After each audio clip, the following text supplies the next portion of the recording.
Dans cette vidéo, nous allons voir les références relatives, mixtes et absolues. Alors, je suis sur une feuille avec des taux de TVA, différents taux de TVA. J'aimerais calculer la TVA avec mon prix hors taxe, donc à 20%. Donc, je fais une multiplication égale, je prends le prix hors taxe étoile et je clique sur la cellule B7. J'appuie sur Entrée. Alors, si je remonte et que je tire vers le bas, qu'est-ce qui se passe? Alors, on n'a rien. Ça ne marche pas. Alors, pourquoi? Eh bien, en fait, vous voyez que là, c'est bien B7, mais qu'en dessous, c'est B8. Ça veut dire quoi? Ça veut dire que quand vous recopiez la formule, vous avez un décalage à chaque fois d'une ligne. Et automatiquement, il prend la référence qui est en dessous. Donc maintenant, si moi je veux avoir toujours B7, je vais faire quelque chose pour que ça fonctionne. Je vais faire égal, clique sur la valeur, étoile, je clique sur B7 et vous allez appuyer sur F4.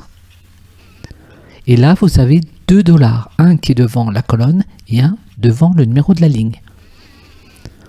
Voilà, et là, maintenant, vous êtes passé en référence absolue. Quand il y a $2, c'est une référence absolue. Alors, je peux maintenant tirer vers le bas. Voilà. Et d'ailleurs, si j'édite, vous pouvez appuyer sur F2 pour voir la formule qui est dans la cellule. Vous avez bien B7 avec les $2. Voilà. Donc là, je vais reprendre. Je vais faire un copier, CTRL-C. Et je vais vous l'écrire ici, donc B7 ici, donc c'est une référence absolue, ça veut dire qu'elle est figée, c'est ça que ça veut dire, ça ne bouge pas. Voilà pour la référence absolue. Et ça c'est très important quand vous travaillez dans des tableaux. Alors, bien sûr pour mon prix TTC, je vais pouvoir le calculer après.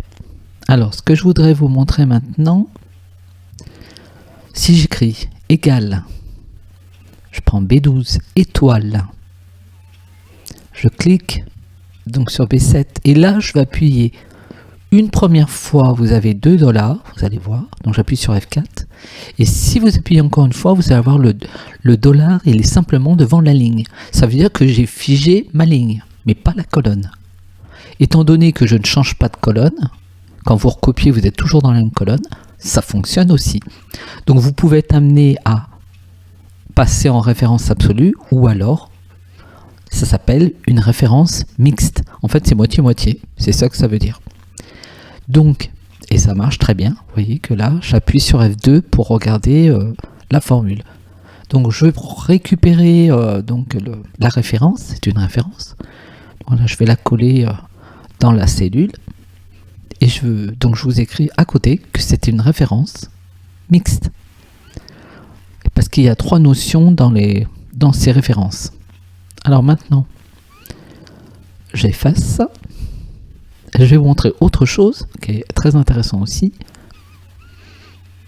Alors là, je fais... Oui, je reprends ça. Et oui, je prends simplement la référence relative pour pouvoir vous l'écrire ici. Voilà. Donc là, on dit que c'est une référence relative. Voilà pour les trois références. Alors maintenant, je voudrais vous montrer autre chose. Bon, j'efface voilà, le contenu. Et je vais vous montrer qu'il y a une autre façon de faire qui est très intéressante aussi. J'ai sélectionné mes cellules. Si je vais dans Formule, depuis sélection, je vais récupérer donc les noms issus de la ligne du haut pour nommer mes cellules où se trouvent donc les pourcentages, les taux. Voilà, là vous avez le taux normal. Vous voyez, vous les avez automatiquement. Il a repris les noms. Par contre, il a mis un underscore taux intermédiaire, taux normal, parce qu'on ne peut pas faire autrement. Et ça marche très bien. Je vais pouvoir utiliser à la place le nom. Donc je fais égal B12 étoile. Et si je commence, alors si j'appuie sur F3, vous avez les noms qui apparaissent. Donc c'est tous les noms qui sont donnés dans le classeur. Et là vous pouvez choisir le nom que vous voulez. Donc taux normal. Voilà. Donc maintenant, en fait, c'est comme si c'était en référence absolue parce que c'est nommé. C'est la même chose. Là, je peux faire mon prix TTC. Donc c'est égal à mon prix hors taxe plus ma TVA. Et puis, je peux recopier vers le bas. Alors, ce qui fait que si je veux appliquer ici une TVA à 10%, eh bien, je vais faire égal mon prix hors taxe étoile. Et là, je vais commencer à écrire. Je peux écrire aussi. Hein. C'est où j'appelle les noms, où je l'écris. Et là, vous voyez des petites étiquettes. Donc, je vais prendre, donc c'est à 10%, c'est le taux intermédiaire.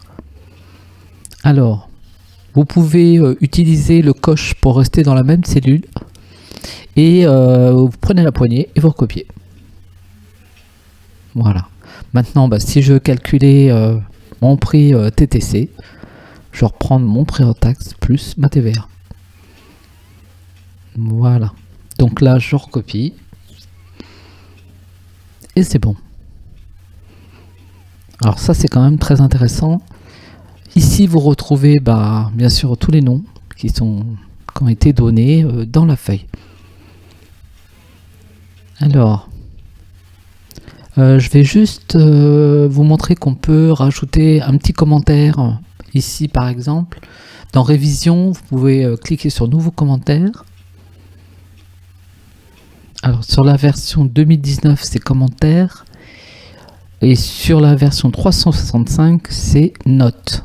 Mais dans le coup, c'est pareil. Alors là, je peux écrire la TVA appliquée. Donc, elle est de 20%. Voilà. Hop. Alors, vous voyez, comme j'ai mis un commentaire, j'ai un petit triangle rouge. Clic droit. Insérer un commentaire. On peut aussi passer par le clic droit. Donc là, la TVA appliquée, elle est de 10%. Voilà. Hop. Et bien sûr, je vais pouvoir déplacer mon petit commentaire. Alors, pareil, ici, dès que vous êtes dedans, vous voyez donc le commentaire qui apparaît. Mais si vous cliquez sur afficher tous les commentaires, vous aurez les 2 commentaires. Alors, bien sûr, vous allez pouvoir modifier le cadre, déplacer le commentaire. Après, vous avez aussi affiché, masquer le commentaire. Voilà. D'accord. Et vous verrez que vous avez aussi 2 boutons ensuite qui permettent de vous déplacer sur le commentaire, donc suivant ou précédent. Permet de revenir en arrière. Voilà. Après, voilà, il n'y en a plus. Il vous dit quand il n'y en a plus en arrière. C'est intéressant. Et même si les commentaires sont tous masqués, vous pouvez modifier le commentaire.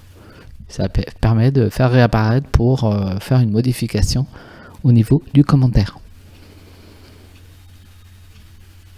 Donc voilà pour cette vidéo.